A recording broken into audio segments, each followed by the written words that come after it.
अस्सलाम वालेकुम, it's Arisha and you are watching sports viewer. Sarfaraz Ahmed ने चैंपियंस ट्रॉफी जितवा के कोई एहसान नहीं किया। ये मैं नहीं कह रही, ये कह रहे अरसलान नसीर जो कि एक अदाकार नहीं, क्योंकि अदाकारी का करियर तो इनका शुरू होने से पहले ही खत्म हो चुका था। तो अब ये क्रिकेट एनालिसिस करते हैं और इन मौसूफ को सरफराज अहमद इतने बुरे क्यों लग रहे हैं सोचने की तो ये बात है, क्योंकि एक वक्त था जो यही थे जो उनके लिए ट्वीट करते थे कि यार ये इतना अच्छा प्लेयर है, इसको तो ओडीआई में शामिल होना चाहिए। तो अब ऐसा क्या हुआ है जो सरफराज अहमद इनको इतना खटक रहा है? अरे हाँ, याद आया, सरफराज अहमद ने बाबर आजम को कुछ कहा है ना, 0 man of the match award in 4 T20 international, लेकिन बाबर को कुछ ना बोलो। 111 का strike rate in T20 international world cups, लेकिन बाबर को कुछ ना बोलो। सबसे ज्यादा टूर्नामेंट्स हारने वाला वाहिद पाकिस्तानी कप्तान, लेकिन उसको कुछ ना बोलो।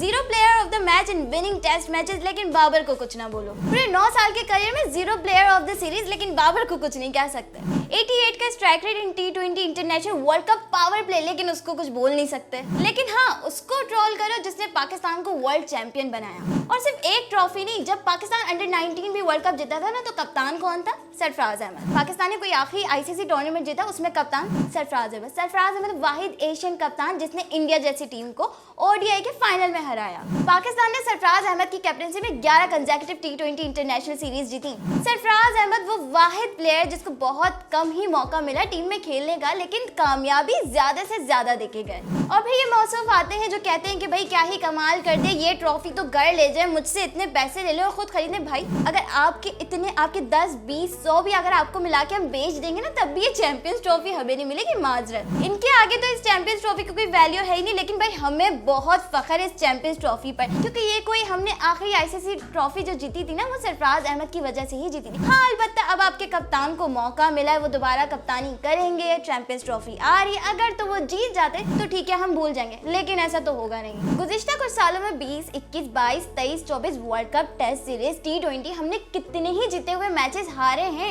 इसमें सरफराज अहमद का तो कोई कसूर नहीं है। जब वो बंदा खेल ही नहीं रहा है तो उसके होने ना होने से क्या ही फर्क पड़ जाएगा आपकी टीम को। हाँ, अलबत्ता जिसका कसूर था वो सेल्फिश प्लेयर जो सिर्फ अपने माइलस्टोन के लिए खेलता रहा, उसको आप कुछ नहीं बोलेंगे। जो अब नहीं खेल रहा उस पर ही आपका बस चलेगा। तो ये है आपका डबल स्टैंडर्ड। फिर ये मौसूफ ये भी कहते हैं कि भाई ये जो हमारे सरफराज भाई हैं, इनसे 140 के ऊपर वाले बॉलर को तो खेला ही नहीं जा रहा है, जो कि डोमेस्टिक में एक वाहिद बॉलर 140 से ऊपर बॉल करवा रहा है और उसके सामने ये चल नहीं रहे। तो भाई साहब आप ये बताएं कि आपके करंट टीम में कौन से ऐसे प्लेयर्स हैं जो इंटरनेशनली 140 के ऊपर जो बॉल करवा रहे हैं उसके सामने चल रहे हैं? बाबर आजम, शान मसूद, सऊद शकील, सारे के सारे तो 140 के ऊपर वाले बॉलर्स के आगे फ्लॉप हैं। तो सिर्फ बुरा सरफराज अहमद ही क्यों? और ये कहते हैं कि गोरों के आगे इनकी जबान नहीं चलती है, कालों पर ही इनका बस चलता है और ये ऐसे बोलते हैं और ऐसे बोलते हैं। भाई मुझे ये बताओ कि गोरों के आगे किसकी जबान चली है आज तक? चलिए, वर्ल्ड कप तो आपको याद होगा जब मार्को यानसन ने मोहम्मद रिजवान को आंखें दिखाई थी, तो क्या उखाड़ लिया था मोहम्मद रिजवान ने। ये एक माइंडसेट है, आपकी कोई भी प्लेयर की जो जबान है ना वो गोरों के आगे चलती नहीं है, तो फिर इसमें भी बुरे फिर सरफराज अहमद ही क्यों? और फिर मौसूफ एंड में कहते हैं कि बाबर आजम ने सेंचुरी करके जस्टिफाई कर दिया। क्या जस्टिफाई कर दिया? ये जस्टिफाई कर दिया कि मैं डोमेस्टिक प्लेयर हूँ, या फिर ये कर दिया कि इंटरनेशनल मैचेस में तो मेरा लक खराब हो जाता है, डोमेस्टिक में हाँ मैं सेंचुरी कर सकता हूँ। देखिए, लीडर तो सरफराज अहमद है, बात तो माननी पड़ेगी। शुरू से उन्होंने कप्तानी की और जिस तरीके से कप्तानी की वो हम सब ने देखी है। एक होते हैं बॉन्ड लीडर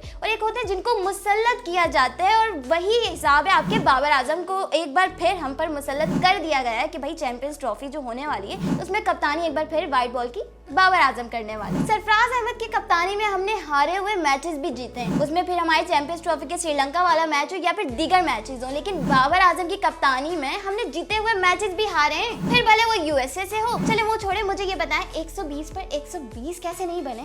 इतने बड़े वर्ल्ड क्लास बैटर हैं, एक बहुत नाम है आपका, किंग है, 120 पर 120 कैसे नहीं बने आपसे? और फिर आप कप्तान बहुत अच्छे हैं। सरफराज अहमद ने आपके यंग प्लेयर्स को पॉलिश करके दिया, फिर वो शादाब खान हो, हसन अली हो, फखर जमान हो या फिर दीगर प्लेयर्स हो, उसने आपको पका पकाया दे दिया आपके कप्तान के हाथ में जिसने सब कुछ खराब कर दिया। आपके कप्तान बाबर आजम से इन स्विंगर्स तो संभाले जाते नहीं है, टीम के खाक संभालेंगे। सरफराज बुरा था, सुनाता था, उसको हटाओ, बाबर अच्छा है, दोस्तियां करता है, उसको लेके चलते रहो। इसमें नुकसान किसका होता है? पाकिस्तान क्रिकेट टीम का।